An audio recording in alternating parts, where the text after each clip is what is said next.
ये आकाशवाणी गोरखपुर है। अब आप वेद प्रकाश पाठक से क्षेत्रीय समाचार सुनिए।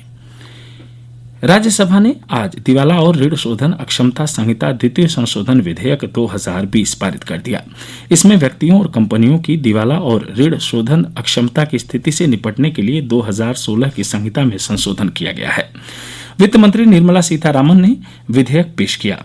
ऋण शोधन अक्षमता एक ऐसी स्थिति है जिसमें कोई व्यक्ति या कंपनी अपने बकाया कर्ज की राशि नहीं चुकाने में असमर्थ हो जाता है। विधेयक में संहिता के तहत कंपनी के दिवाला होने की प्रक्रिया को अस्थायी रूप से निलंबित करने की भी व्यवस्था है। यह संशोधन इस साल जून में लागू किए गए दिवाला और ऋण शोधन अक्षमता संहिता संशोधन अध्यादेश 2020 का स्थान लेगा। प्रधानमंत्री नरेंद्र मोदी ने कृषि क्षेत्र में ऐतिहासिक सुधारों की प्रशंसा करते हुए कहा कि किसानों के लिए न्यूनतम समर्थन मूल्य की व्यवस्था जारी रखी जाएगी। श्री मोदी ने कहा कि कृषि सुधार विधेयक से किसानों को सही मायने में बिचौलियों और अन्य बाधाओं से मुक्ति मिलेगी।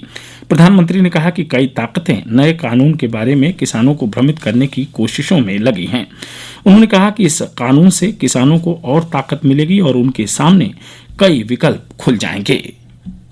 हमारी सरकार किसानों को एमएसपी के माध्यम से उचित मूल्य दिलाने के लिए प्रतिबद्ध है। पहले भी थे, आज भी हैं, आगे भी रहेंगे। सरकारी खरीद भी पहले की तरह जारी रहेगी। कोई भी व्यक्ति अपना उत्पाद जो भी वो पैदा करता है दुनिया में कहीं भी बेच सकता है, लेकिन एकमात्र केवल मेरे किसान भाई बहनों को इन अधिकारों से वंचित रखा गया था, मजबूर किया गया। अब नए प्रावधान लागू होने के कारण किसान अपनी फसल वो देश के किसी भी बाजार में अपनी मनचाही कीमत पर बेच सकेगा।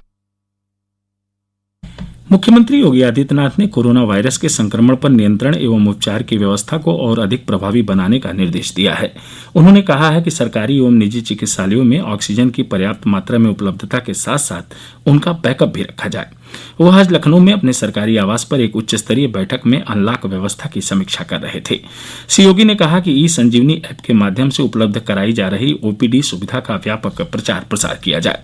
उन्होंने कोविड-19 से बचाव के संबंध में जागरूकता अभियान भी जारी रखने को कहा। मुख्यमंत्री ने medical testing, door to door survey तथा कॉन्टैक्ट ट्रेसिंग के कार्य को पूरी सक्रियता से संचालित करने का निर्देश दिया। उन्होंने कहा कि यह सुनिश्चित किया जाए कि चिकित्सक एवं नर्सिंग स्टाफ नियमित राउंड लें और पैरामेडिकल द्वारा मरीजों की गहन मॉनिटरिंग की जाए। मुख्यमंत्री योगी आदित्यनाथ ने ब्लड कैंसर की बीमारी से जूझ रहे भारतीय प्रौद्योगिकी संस्थान आईआईटी रुड़की के शोध छात्र 27 वर्षीय आशीष दीक्षित के इलाज के लिए 10 लाख रुपए की आर्थिक मदद दी है। उन्होंने चिकित्सकों से छात्र के बेहतर इलाज की भी अपील की है। देश में आज कोविड-19 के अब तक के सर्वाधिक 95,880 रोगी स्वस्थ हुए हैं। स्वास्थ्य मंत्रालय ने कहा है कि कोविड रोगियों की स्वस्थ होने की दर बढ़कर 79.28% हो गई है। अब तक कुल 42 लाख रोगी स्वस्थ हो चुके हैं। वैश्विक स्तर पर भारत में कोविड-19 से स्वस्थ होने की दर अमेरिका से ज्यादा हो गई है। सक्रिय मामलों की कुल संख्या 10,13,000 है। इस समय देश में कोविड से मृत्यु दर 1.61% है, जो विश्व में सबसे कम है। पिछले 24 घंटे में 1,247 मरीजों की मौत के साथ मृतकों की संख्या 85,619 हो गई है। प्रधानमंत्री नरेंद्र मोदी इस महीने की 27 तारीख को आकाशवाणी पर मन की बात कार्यक्रम में देश और विदेश में रह रहे लोगों से अपने विचार साझा करेंगे। मन की बात कार्यक्रम की यह 69वीं कड़ी होगी। एक ट्वीट में श्री मोदी ने कहा कि लोग अपने विचार और सुझाव नमो ऐप या MyGov ओपन फोरम पर भेज सकते हैं। टोल फ्री नंबर 1800-117800 पर डायल कर संदेश रिकॉर्ड कराए जा सकते हैं। प्रधानमंत्री को सीधे सुझाव देने के लिए 1922 पर मिस्ड कॉल कर SMS से लिंक प्राप्त किया जा सकता है। भारतीय कृषि अनुसंधान परिषद ICAR ने राष्ट्रीय पोषण लक्ष्यों को पूरा करने के लिए आंगनबाड़ी कार्यकर्ताओं और महिला कृषकों का एक प्रशिक्षण कार्यक्रम आयोजित किया। इसके अलावा देश के कृषि विज्ञान केंद्रों ने आंगनबाड़ी कार्यकर्ताओं को करीब 1 लाख पोषण किट भी वितरित किए।